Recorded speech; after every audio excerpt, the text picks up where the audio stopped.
آج کا ایک بہت ہی اہم وظیفہ ہے ان لوگوں کے لیے ہے جن گھروں کے اندر پیسے کی کمی ہے۔ پیسہ ایک انسانی ضرورت ہے۔ گھر کے اندر پیسہ نہیں ہوتا تو اس گھر کے اندر امن اور سکون بھی نہیں ہوتا۔ جس گھر کے اندر پیسہ نہیں ہوتا وہ اپنے بچوں کو اچھی تعلیم نہیں دلوا سکتے۔ اس کے علاوہ جن گھروں کے اندر پیسہ نہیں وہ اپنے بچوں کو، اپنے مریضوں کو، خود کو اچھے ڈاکٹروں سے علاج نہیں کروا سکتے۔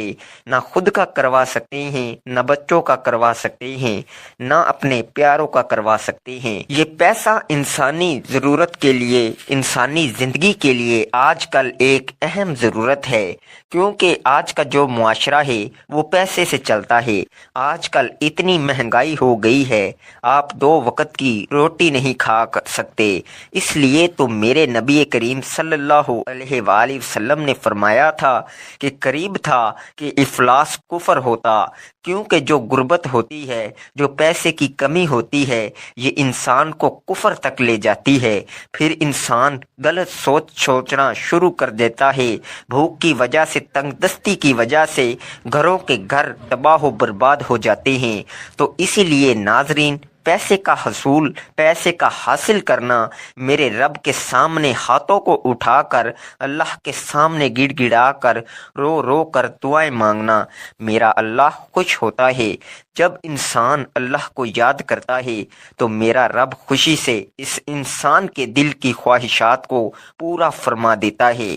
میرا رب ایک واحد ہے جو پوری کائنات کا رازق ہے، پوری کائنات کا مالک ہے، پوری کائنات کا خالق ہے۔ تو محترم ناظرین، آج کا یہ عمل بہت ہی اہم ہے، بہت ہی خاص ہے۔ اگر اپنی زندگی کے اندر اس کا شیڈیول بنا لیا اور گھر کے اندر آپ نے اس کا معمول بنا لیا تو مجھے اپنے رب ذوالجلال پر اتنا یقین ہے کہ آپ کے گھر سے کبھی بھی پیسے کی کمی نہیں ہوگی، آپ کے گھر میں کبھی رزق کی کمی نہیں ہوگی۔ حضرت عائشہ صدیقہ رضی اللہ عنہا سے روایت ہے کہ جس نے سوتے وقت سورہ کہف کی ابتدائی 10 آیتیں پڑھی وہ دجال کے فتنے سے محفوظ رہے گا، اور جس نے سوتے وقت سورہ کہف کی آخری آیتیں پڑھی قیامت کے دن وہ سر تا پاؤں نور ہوگا۔ حضرت نبی کریم صلی اللہ علیہ وآلہ وسلم نے فرمایا، اگر میری امت پر سورہ کہف کی آخری آیتوں کے سوا کچھ نازل نہ ہوتا تب بھی یہی ان کے لیے کافی تھیں۔ حضرت برار رضی اللہ عنہ سے روایت ہے کہ جس نے سورہ کہف کی 10 آیتیں پڑھی وہ سر تا پا ایمان سے لبریز ہو جائے گا۔ جو شخص قرض میں گرفتار ہو اور قرض اتارنا مشکل ہو گیا ہو تو بعد نماز جمعہ سورہ کہف 7 بار پڑھے اور اللہ تعالیٰ سے پوری توجہ اور یکسوئی کے ساتھ دعا مانگا کرے، انشاءاللہ اس کا قرض اتر جائے گا۔ سورہ کہف کو لکھ کر ایک بوتل میں ڈال دیں۔ اس بوتل کو گھر میں رکھنے سے محتاجی اور قرضہ سے نجات ملے گی اور اس کے گھر والوں کو کوئی نقصان نہ دے سکے گا۔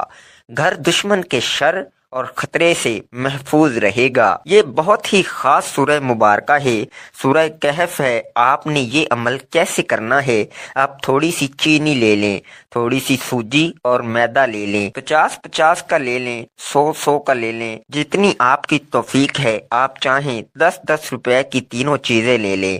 اس کے اوپر میرے نبی حضرت محمد مصطفیٰ صلی اللہ علیہ وآلہ وسلم کی ذات اقدس پر طاق تعداد میں آپ نے درود پاک پڑھنا ہے۔ طاق اعداد میں پڑھنا ہے۔ 1 بار پڑھ لیں، 3 بار پڑھ لیں، 7 بار پڑھ لیں، 11 بار پڑھ لیں۔ برکت کے لیے آپ نے اپنا دایاں ہاتھ ان تینوں چیزوں کے اوپر رکھ لینا ہے، درود پاک پڑھ لینا ہے۔ اس کے بعد سورہ کہف 1 مرتبہ پڑھنی ہے۔ جب آپ نے سورہ کہف کو ناظرین پڑھنا ہے، اس وقت آپ کے ذہن میں آپ کا مقصد چلنا چاہیے۔ آپ آپ کی جو بھی حاجت ہے، جو بھی مشکل ہے، وہ اپنے ذہن میں چلائیں۔ اس کے بعد آپ نے دوبارہ پھر درود پاک پڑھ لینا ہے۔ اس کے بعد درود پاک پڑھ کر آپ نے خاموشی کے ساتھ جہاں پر کیڑے مکوڑے ہیں، چیونٹیاں ہیں، گھروں میں ہیں، باہر ہیں، وہاں پہ یہ پھینک دینا ہے۔ بس دل کے اندر اپنے رزق کے لیے اللہ سے اپنا تصور کرنا ہے، اپنے دل میں اپنا تصور رکھنا ہے اللہ کے حکم سے۔ جو جو وہ کیڑے وہ چیونٹیاں اس کو کھاتی جائیں گی ایک ایک دانے کے عوض، میرا اللہ آپ کو لاکھوں روپیہ دے گا۔ یہ چھوٹا سا عمل ہے، میرے رب کی بالکل حقیر سی جو مخلوق ہے، جو چیونٹی ہے، تو وہ اس کو کھائے گی۔ یہ بہت بڑا عمل ہے، لوگوں کی نسلیں جو ہیں وہ بدل جاتی ہیں۔ یہ ایسا عمل ہے، اس کو معمولی نہ سمجھیے گا۔ میرا رب رزق دیتا ہے کہ سنبھالنا مشکل ہو جاتا ہے، لیکن خاموشی سے کسی کو بتائے بغیر بس اللہ جانے یا آپ خود جانے، یہ اللہ کا اور آپ کا آپس کا معاملہ ہے۔ یہ صرف آپ کو پتہ ہونا چاہیے یا اللہ کو پتہ ہونا چاہیے۔ گھر میں کسی فرد کو آپ نے نہیں بتانا کہ میں یہ عمل کرنے لگا ہوں۔ انشاءاللہ آپ کی نسلیں آباد ہو جائیں گی، آپ کے اوپر رزق کی بارشیں ہونا شروع ہو جائیں گی۔ اگر آپ کوئی کاروبار کریں گے، آپ مٹی میں ہاتھ ڈالو گے تو اللہ کی قسم وہ سونا بن جائے گا۔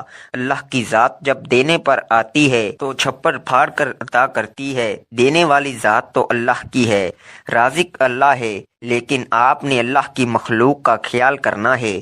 حالانکہ ان کو رزق تو اللہ دیتا ہے، تو اللہ کو یہ ادائیں بڑی پسند ہوتی ہیں۔ صرف آپ کی اداؤں کی وجہ سے اللہ پاک آپ کو نوازنا شروع کر دے گا۔ تو اس کے ساتھ آپ نے نماز کی پابندی لازمی کرنی ہے اور حسب توفیق صدقہ بھی دینا ہے۔ اللہ پاک عمل کی توفیق عطا فرمائے۔ اللہ پاک سے دلی دعا ہے کہ اللہ پاک میرا سنانا اور آپ کا سننا اپنی بارگاہ میں قبول و منظور فرمائے۔ آمین ثم آمین۔ تمام ناظرین سے گزارش ہے کہ اللہ کے 99 ناموں میں سے ایک نام کمنٹ میں لکھیں۔ اللہ آپ کا حامی و ناصر ہو۔ آمین۔